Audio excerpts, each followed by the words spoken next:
Tim, you came back. Still here. And you brought art. I did. Yeah.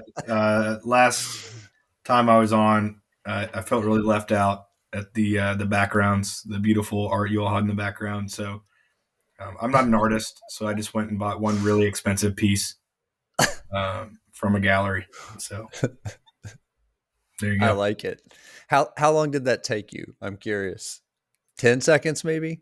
Oh, to buy it, it took a lot of research. It's a really famous artist out of Louisville, up and coming.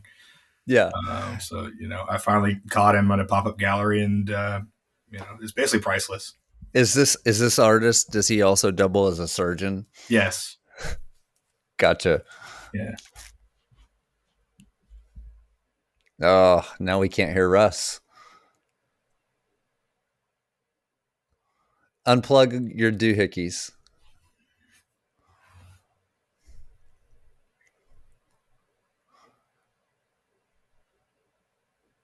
Guys, I was just on mute.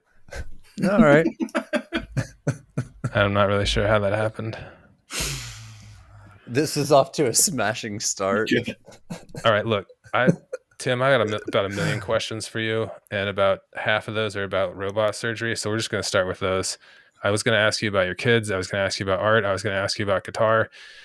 There's just not enough hours in the day, so we have to dive straight into robot surgery. Terry, do you want to go first before I ruin this? Yeah, I do. Now, if I get too far in the weeds, you have to jump in. All right. Okay, I'll try. Tim, who buys your gear? Who buys your robotic gear? Is it a hospital or is it your group? Hospital. And how do they bill you for the use of the gear? No, not at all. So the model has changed a little bit recently, and so it used to be. So the robot that I use is the Davinci robot by Intuitive, and so basically it used to be in big academic centers, big private hospitals. It was really expensive, and so basically they would approach the hospitals, or a surgeon that wanted to use it would approach with them to the hospital and convince them to spend millions of dollars on a robot. It was kind of a hard sell, but in hospitals that were trying to gain an advantage for whatever reason, they would pay for it and then kind of pay it off over time. More recently, the model has changed. So it's more like leasing your iPhone now, or whatever you want to call it. So there's little to no upfront cost to get the robot, and then you pay per click. So every procedure has a fee attached to it, depending on what that procedure is, that the hospital pays, and you pay it off over time. The more robotic surgeries you do, the less that fee is. And there's actually a number. If you hit that number per machine, every surgery past that is free. Now, on top of that, you have to pay for the instruments. The hospital pays for all of that. So there is no code in medicine for robotic surgery as far as the Davinci goes. So they're getting paid exactly the same amount as if I did a laparoscopic surgery than if I do a robotic surgery. And so the hospital is not paid differently because I used a robot. It's exactly the same. Is this a cobot? Is it like an arm, and the arm is an assist to you? You're guiding the arm. Describe this Davinci by Intuitive. So there's two main pieces to the robot. So there's the surgeon console, and then there's the robot itself. And so the two pieces of that, in traditional laparoscopic surgery, it starts exactly the same as robotic surgery. So, for example, say I'm doing a gallbladder. When you start the surgery, patient's asleep, you make your incisions, you put what are called ports into the patient. And so ports are just basically a metal tube that allows you access into the belly. Through one of those ports, you're blowing CO2, so you're blowing air so you can see inside the peritoneum, inside the belly. Through another one of those ports, you're going to have a camera. And then the other ports are all going to be tubes for some sort of working instrument or device. So whether that's scissors, graspers, suction, everything will happen through those ports that you've put in. So when I do a laparoscopic gallbladder, I put in all the ports and then I stay standing right beside the patient with an assistant. I only have two hands, so I can run two of those things. Usually that's two active arms. So I'm usually running a grasper and scissors or a grasper and cautery. And my assistant is running a camera and usually the secondary retraction. So they're also helping me retract and move things around. The This difference is a comes this is a physician assistant, I'm assuming, a PA. usually a PA or a trained first assistant, which is a scrub tech that's gone through more school. If it's nights or weekends, it might be a scrub tech that you're just getting through it. But yes, if it's a planned elective thing, it's usually a first assistant or a PA or nurse practitioner. So quick detour. In the prestige of assistants to the surgeon who does robotic surgery, who's the bottom of the totem pole? You always want me to throw everyone under the bus. That's on the top of the totem pole ever. No, Well, the robot is the top of the totem the pole. robot is the top. Well, that's right. that's why I do robotic surgery, because it doesn't matter who your assistant is, because I'm my own assistant. But Yeah. if it's a night or weekend and you're there with the person who's never done a laparoscopic gallbladder, it's usually a scrub tech, which their training is they're basically there to set up all the instruments and then assist with the surgery as far as when I ask for something, they're the one who hands it to me, but they're not there to be more of an active role. They're not like thinking ahead or helping me do things. It's very much like I tell you to do this and then you do this. Are they scared of the robot? Are they scared? Are they scared of the robot? They were when I first started. So when I first started at my hospital at Baptist Floyd, the robot was brand new, and so everyone was terrified of it. I mean, it's this big, huge machine, but we can get into this in more detail. The newest iteration of this is so easy to use. It literally talks to you and walks you through exactly what to do if you're the assistant. So once you get over like the size of it and the fact that it looks and is very expensive, everybody loves it now. It's the easiest case to assist in if you're the assistant, because I'm doing the assisting and the operating, and so you kind of just sit there and exchange instruments while I do everything. So the big difference is laparoscopic. I'm still standing there. Robotically, after I've put in all the ports, I actually leave the patient's side.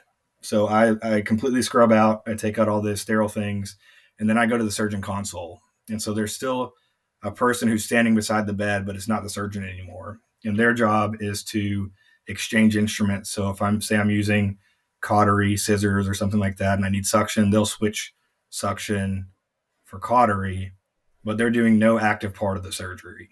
And so I actually have a 3D console. So if you think about traditional laparoscopic or traditional cameras, you're kind of perceiving it in 3D, but it's really not. It's one camera, so you're kind of perceiving depth by shadows, those type of things. I actually have a full, like a VR headset, basically. So there's two eyes, and my head is in this machine, and my face is the tip of the camera. And so like I feel like my head is inside of the patient. Like if something pops out and hits the camera, I move because I think it's going to hit me in the face.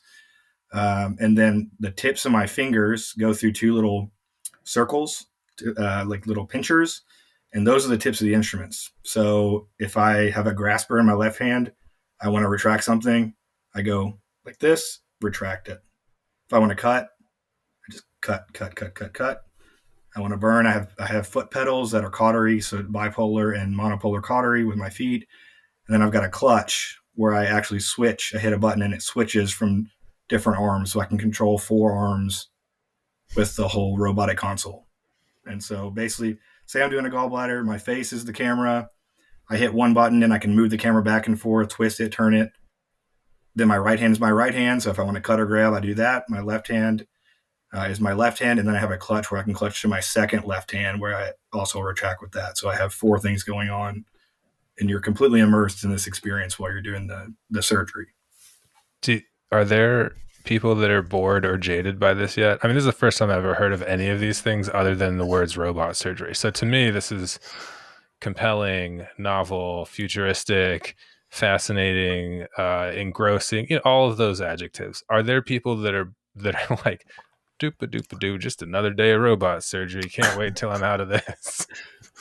Me? No, no, I still do. It does. It loses some of its novelty for sure. But the cool part, it's really hard to explain. You guys ever put like Google stuff? This is like the caveat. Like you should immediately after listening to this or watching this, you should just Google Davinci robotic surgery and just YouTube some videos. It's pretty wild. No, it does. It's not. It doesn't strike me as. It doesn't strike me as wild. Like my dad was a pilot, and he would take me to the simulator as a kid in the early '90s, right? So the idea that you have the combination of the thing and the model of the thing and the big expensive equipment that's for a specialized purpose, that like the existence of robots in our not day-to-day life, but in our specialist professional profession life, I mean, that's not that novel by itself. The extent to which you're, in the experience, that part is at least as interesting to me as the articulation of the arms and the switching of the instruments and all that kind of stuff. So it's the what do you do once you're there? Because the 1992 simulator, it looked like crap, right? Like, it did a good enough job to indicate, did you crash the plane, or did you successfully fly the plane? But it didn't look good. It didn't feel particularly good. It was a good enough type of situation, and you weren't inside somebody's freaking body. I'm just gonna leave it there. Terry, please continue. No, I'm with you. So, Tim, Russ and I know industrial robots and very similar technology. You're talking about grippers and cotters and the different what we call end effector tools in the industrial space. I'm curious, that whole setup appears to be exactly the same conceptually as what the way industrial robots are leveraged. Do systems integrators have to build the medical robots? Does Intuitive, like, who installs, maintains, and builds the industrial robot and keeps it functioning? The company. The company. So they're very hands on. So there's usually a rep who covers, depending on the size of the contract, will be your hospital or a few hospitals.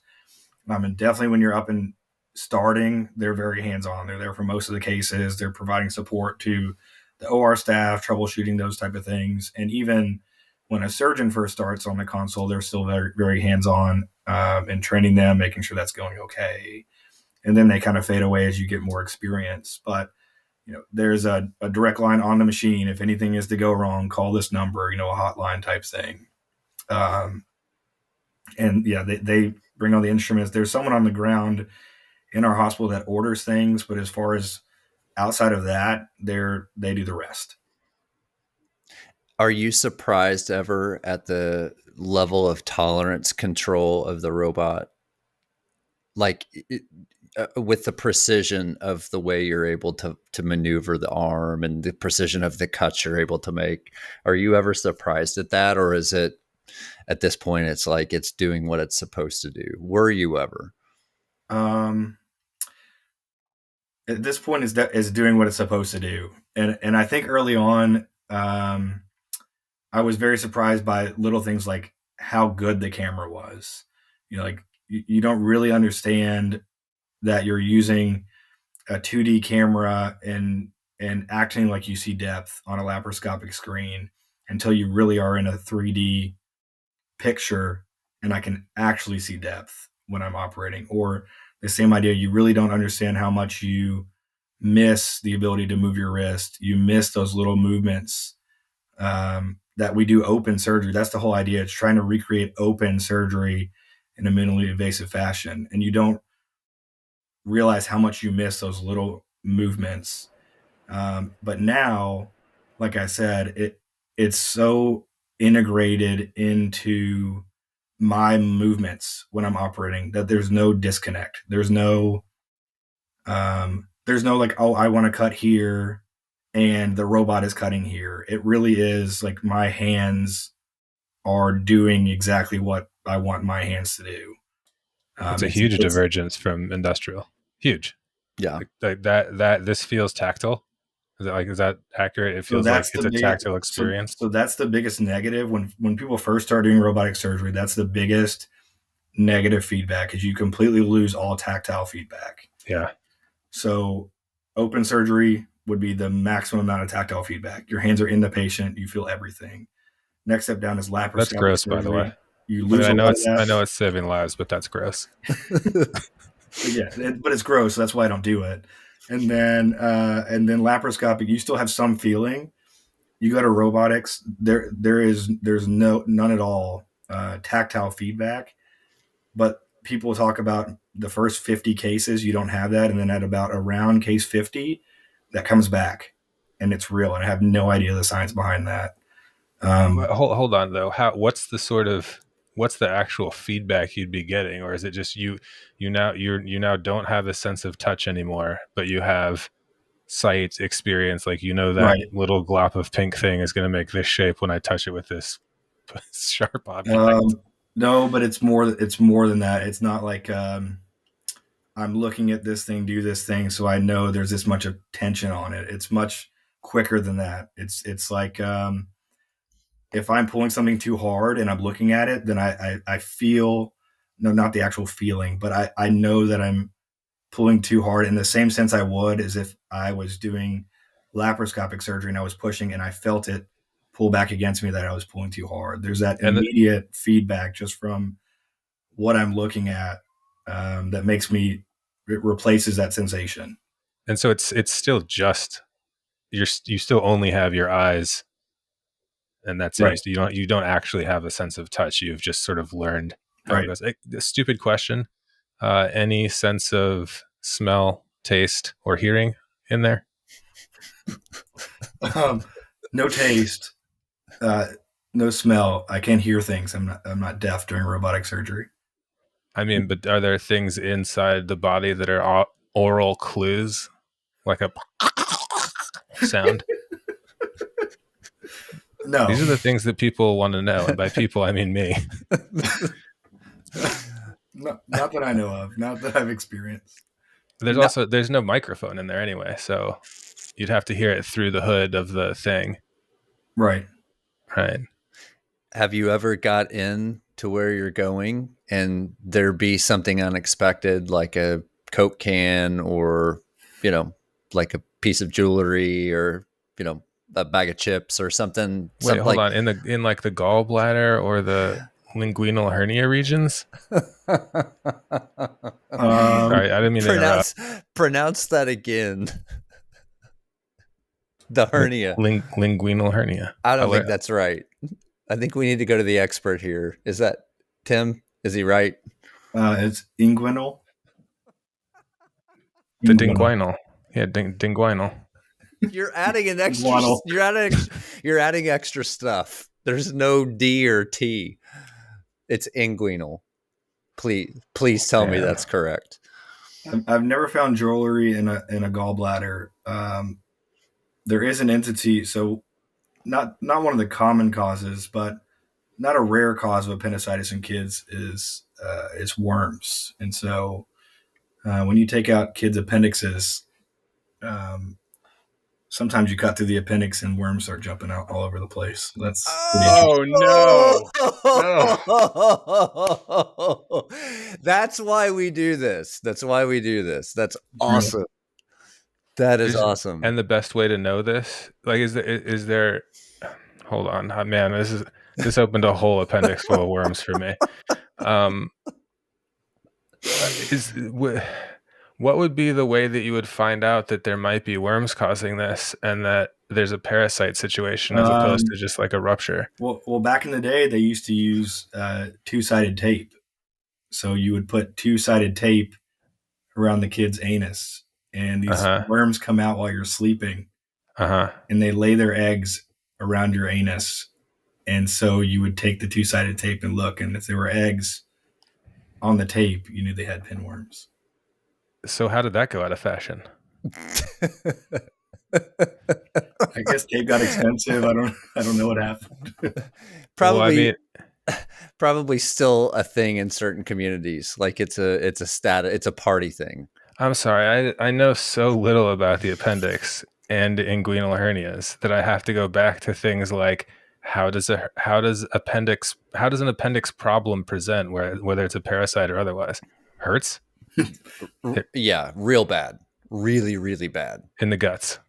Your my right side, it feels like the worst stomach cramp you've ever had, but it never goes away. Ever goes away. And I let mine go for 3 days because I didn't know what it was and got a fever and got really sick. Were you a kid? I was a junior in high school. I was on a campus visit at Indiana State. Were there worms coming in and out of your anus? Well, we got taped up the night before and figured out we were all good. We need to let the surgeon speak. He's the smart one here. We're talking about dumb stuff. Yes. All I'm looking for is the rest of the context of how. I'm sorry, we got really far from robot surgery. I can't help but wonder how you end up slicing into an organ that bursts with worms. Not because I'm saying there's anything wrong with that. I'm just curious what the path is to get to. Look, I'm jumping to there. Maybe there's a test and some medicine, but then maybe there's not. I don't know. No, it's just worms crawling in and out. That's the test. That's the test. I'm sure these days there is a test, but for us, it doesn't change the treatment. So either they have appendicitis or don't. And if you think they have appendicitis, you go to the operating room and take out their appendix. And every once sometimes in a it's while, you worms. might be surprised by worms jumping out. Is there a test for appendicitis, or is that just like it shows the symptoms of a swollen infected? In kids, it's usually an ultrasound, followed by a CAT scan if you need to. Adults with belly pain almost all get CAT scans in the emergency department, which usually shows it. The classic symptoms are periumbilical, so around your belly button, kind of non-specific belly pain and cramping, maybe some nausea.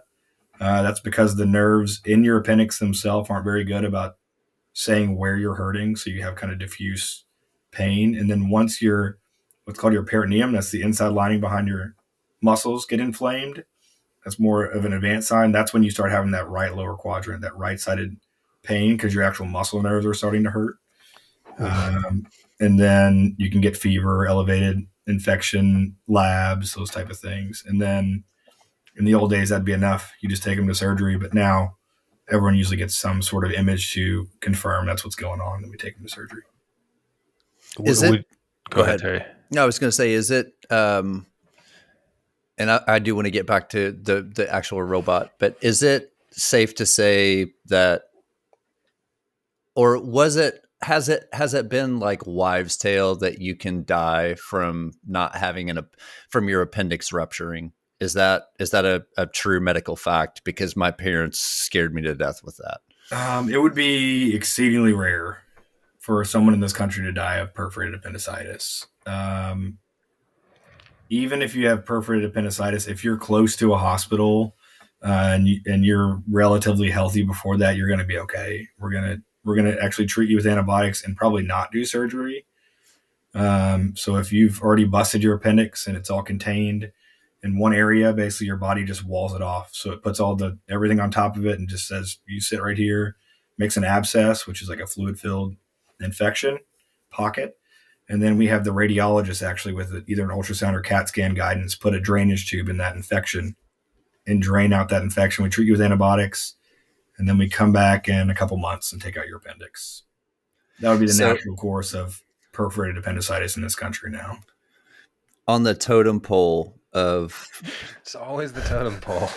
Medical professionals most likely to be replaced by AI.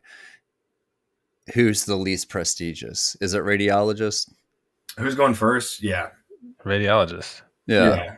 I mean, I'm no expert on this, but I feel like the only reason that hasn't happened is people's perception, right? That they don't want a robot or AI reading their x-rays. Like they just want to have a human to do it. Again, I don't know the exact numbers of the details, but I think that technology is probably already here and as good, if not better, than a human at looking at plain x-rays. Now, if you're talking about interventional radiology, what I was just telling you about, so you have to interpret the images and then do some sort of intervention to drain an abscess, put a filter in the vena cava to stop blood clots, stop bleeding. That's different. But just look at an x-ray, tell me what you see, What do we need to do next?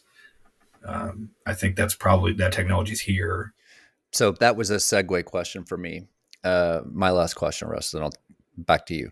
Um, what's the bottleneck? What's the holdup between the intuitive robot that you just described that you use for surgery? What's the holdup from that being able to be executed algorithmically?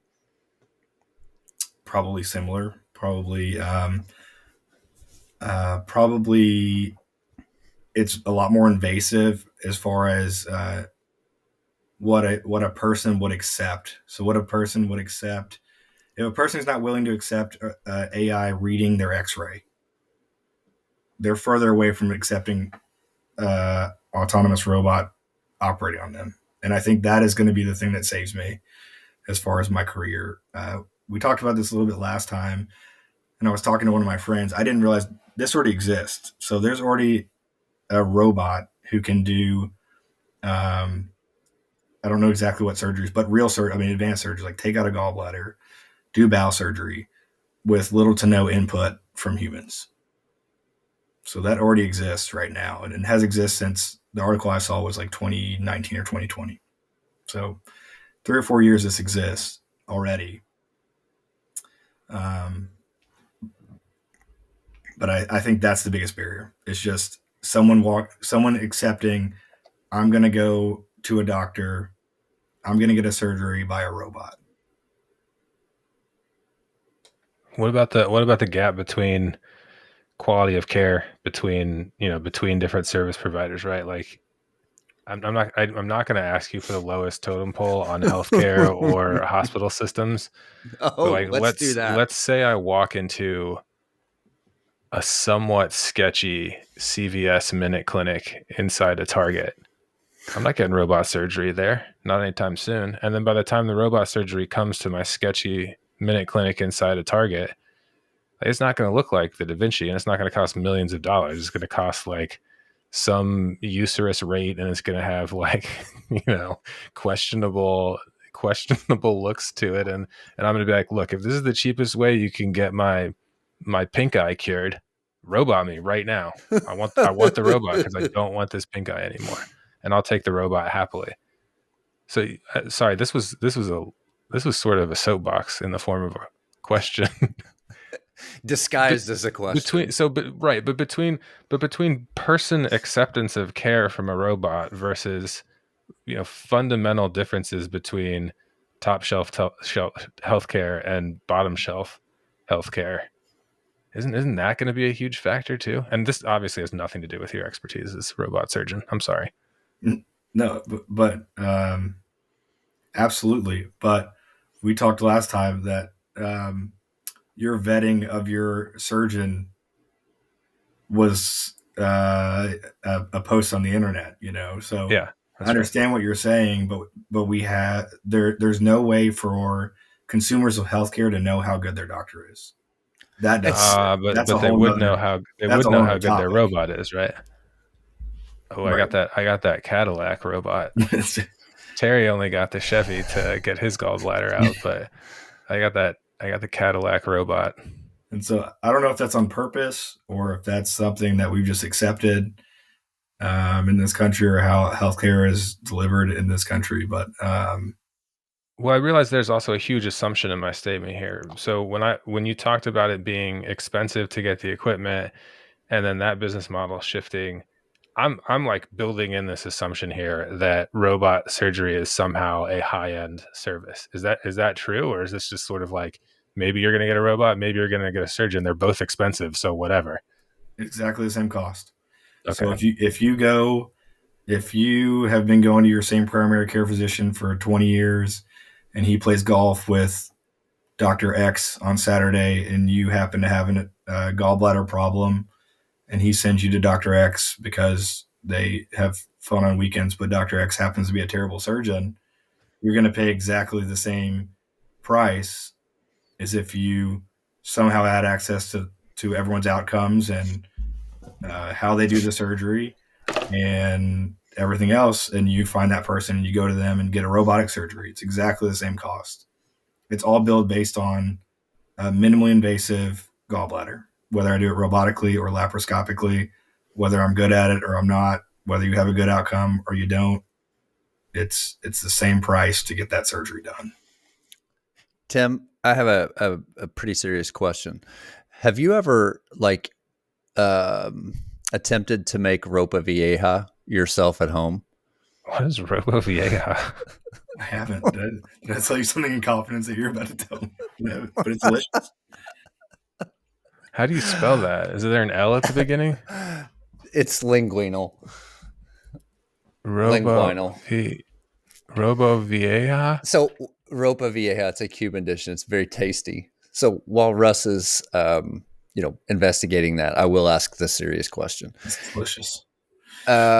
Can you take a swag, like if and I'm going to bait you with an example. If nanomedicine, you take a pill and the pill is like made to target some specific thing, or it's like a robotic pill, what would you have any sort of 30 years from now prognostication on what robotic surgery, like what's an outlandish version of what robotic surgery could look like? If it was tiny, No. Just in if in the Moore's law is a technical principle that says that the number of transistors you can get on a computer chip doubles every increment of time. I forget, every 3 years, 5 years, something like that. So if the technology of robotic surgery, maybe medicine, doesn't allow for this, but if it rapidly advances and 30 years from now, what is like a sci-fi novel, some sort of what's an iteration, a futuristic iteration of robotic surgery that maybe we haven't thought of? So I don't even know if it's 30 years from now. It might be sooner. But I think it's the next step of what we've already seen with robotic surgery, minimally invasive surgery taking over. I think everything gets smaller and smaller and smaller. And so there's already, so right now I have to do everything through 8 millimeter incisions. That's the smallest port that I can use on a robot, is an 8 millimeter incision. And the next generation supposedly is going to go down to 5 millimeters. And the way they do that is basically you make smaller incisions. You get the arms of the instrument, which are 5 millimeters, into the patient. And then there's one larger incision that you put all the heads of the instrument, so they're interchangeable, that you put on the arms themselves. And so you're getting smaller and smaller. And so I could see that getting into the size of a needle, the size of a needle where you just stick a few needles in the patient. Through that needle is what you do the surgery through. And you go in and you wake up and looks like you got your blood drawn. Is there ever a surgery that doesn't require incisions? There's a thing called natural orifice surgery that does not require incisions on the outside. So everything needs incisions, but that would be like taking your thyroid. So there's a thyroid surgery. Usually that's an incision right here over your thyroid. You take out your thyroid. They do surgery through your mouth. So they go inside your lip and they dissect down through your neck to your thyroid inside your mouth. A lot of gynecologic surgery, also through natural orifices. Colorectal surgery from also a natural orifice from going in there. And then there's a lot of endoscopic technology being advanced. And so what that looks like is so say you have two pieces of intestines that need to be connected together. The way I would do that now is go in with these small incisions. I would take out whatever piece of intestine I needed to take out and hook those two together with stitches or staples or whatever. In the vascular world, they can use magnets, and they basically put magnets side by side, and then in between the ring of magnets, they burn a hole, and then that creates the hookup. And so the same idea with a scope. You can take two scopes through the bowel, put them up to each other with magnets, put them together, burn through that, and then there you go. You've got your hookup with no incision. Everything's gone through the scopes into the stomach. I'm thinking of something crazy like, can you remove things via sound waves or focused heat, or is that even a like a research area, or is it's always going to be a cutting instrument of some sort? Yeah, I mean, if it happens, that would blow my mind too, because I can't even wrap my head around how you would get the thing out of the body. You'd have to completely dissolve that organ or transform. Because right now, even with robotic surgery, I can take out a whole colon through 8 millimeter incisions, but you got to get the colon out of the patient. And so Yeah. that's always the biggest incision, is the extraction of whatever you're taking out. You have to remove that thing from the patient. Can't just leave it in there. And so that you would have to have some way to make that thing disappear, to make it go away. There are things similar to that, like there's a lithotripsy. So for kidney stones, it uses sound waves. I believe, I don't do urology, but basically it busts up the stones through some sort of Yeah. ultrasound or sound waves. I mean, that would be the most similar thing that I can think of off the top of my head. I guess you could do that with gallstones. I guess you could probably bust those up if there was some technology that could do that and save you a surgery for that. Did you, my last question, and then Russ, you can take us out. Did you, the learning curve on this machine, were you apprehensive at first? Like, did you feel like a baby giraffe when you first started using the robot? Like how many rehearsals, how many scrimmages was it before you were game ready? Uh, Definitely, but luckily I got interested in this very early.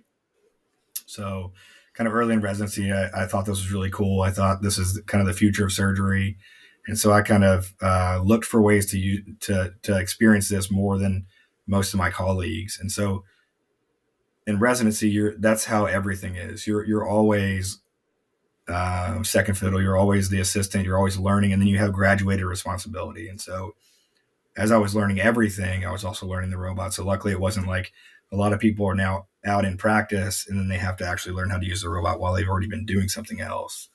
And so part of that experience was just part of residency. And then getting out of residency, they have a very standardized kind of training process. There's a whole it's almost like video games where you sit on the console and for hours you're playing these simulators, these games that teach you how to move the arms, how to be efficient, etc. And then the next step from that is you go to either a cadaver or a pig lab. So you do surgery on either cadavers or pigs, and then you observe a surgeon who's done thousands of cases, talk to them, and then you have a proctor. So you have someone come in for your first at least 5 cases to help you through the first 5 of whatever you're doing. And then after that, the kind of training wheels are off. They still have those resources available. So say you're trying to expand your practice into something you haven't done a lot of, you can bring a proctor in to watch those cases and help you do those cases. And there's great online resources as far as like people sharing their experiences or conferences you can go to kind of expand that. But um, the other part of that is the kind of next step of the robot technology is pretty crazy. And this is all things that we kind of hear through the grapevine. So like we don't really know what's coming next. I think it's been 10 plus years since they've released a new kind of iteration of the Davinci.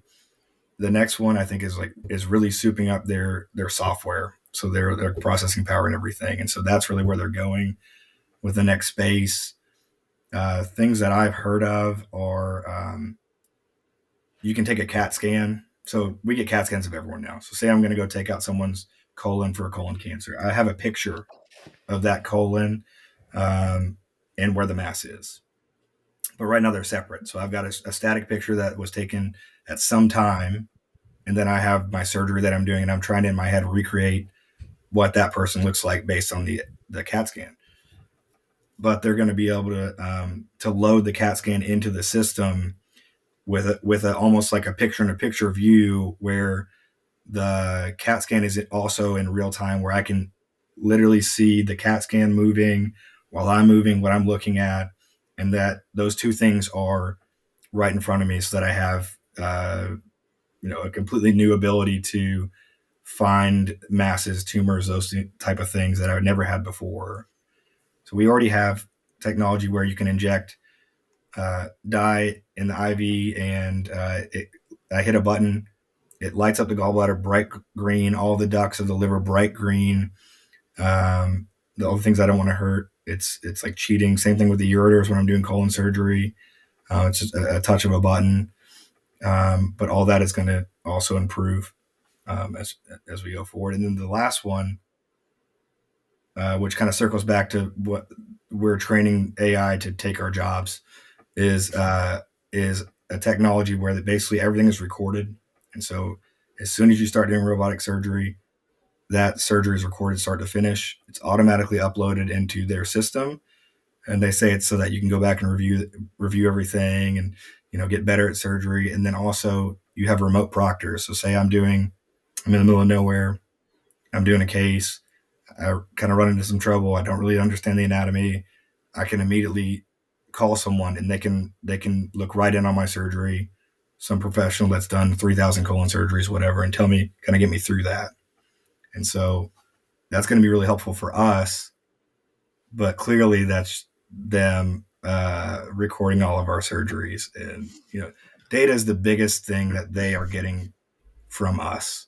And they used to be pretty good at hiding it. They're getting worse at it as they become more and more in our face about recording data and doing those type of things. And so now that I know that there's already a robot that can do surgery by themselves, and they're recording every single thing I do, as well as thousands of surgeons across the world, I think it's probably a lot closer than I realized before. Yeah. I said my last question, but I'm curious about this. This is a quick one. If one end of the spectrum for the justification of the existence of the robot from the hospital's perspective, one end of the spectrum is 100% liability protection, CYA, assuming that there's improved performance in using a robot as opposed to every surgery being open surgery. So that's one end of the spectrum. The other end of the spectrum is 100% it's beneficial for patient outcomes. Are those the same thing? If I'm on that scale, if I'm on the sliding scale, what was the justification for the existence and the original purchase of this robot? It's nowhere on that scale. There's a third scale. It's completely revenue. So it's completely the ability to advertise and sell the fact that you're offering a new technology that other hospitals or other competitors are not offering. With that also comes better patient outcomes. And so they get paid. So say I do a surgery, they get a chunk of cash. If the patient stays in the hospital for a day or 14 days, they get the same chunk of cash. And so it benefits them for a patient to recover faster and not have complications and leave the hospital. And so with the robot kind of showing time and time again, quicker discharges, better patient outcomes, as well as being able to tout those things and advertise those things, I think that's what's driving getting the robot into hospitals. Because if you look at what I said before, it used to be all big hospitals, big systems. I think the last time I looked, there were about 250 hospitals in this region that have a robot. And so now it's you're talking small community hospitals are now getting this thing. And so it's almost like you have to get it to keep up now with the trends of it. Tim, are you going to ride this out into? I mean, you got a lot of years left in you. Are you going to ride the robot surgery the rest of your career, or is the frustrations of big medicine going to be too much of a force, and you'll become jaded?